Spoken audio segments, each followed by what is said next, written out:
नाम्या माझं चुकलं रे बाप्पा. ते असंच लग्न करायला पाहिजेच होता. त्याच्याकडनं ते बटन तरी खायला भेटली असती. लग्न झालं ना तू काही टेन्शन घेऊ नको. मी आता तयार आहो. काय शेरव आहे का मी घेऊ आणि मेलो का एक विद्वान झाले ना सांग ना.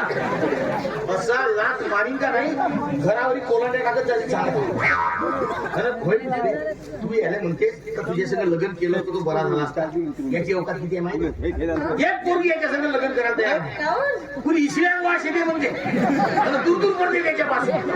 त्या तिची गोष्ट सांगू याची. एक साधी बाई पाहिलं आणि हातीच्या मागे लागलं.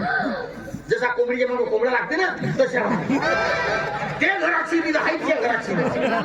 बरा झाला तिचा नवरा होता नाही ती याचा कारण तुझं होता. एखाद्या खुर्चीवर कोणी बसते पण एखाद्याने उठवून त्या खुर्चीवर बसायला मोठी हिंमत लागते ना.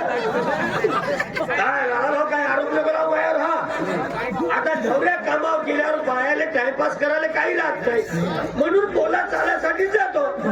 पुष्पाबाई हे मटण घे आणि मस्त पैकी म्हणा असा चाटत राहिलं पाहिजे.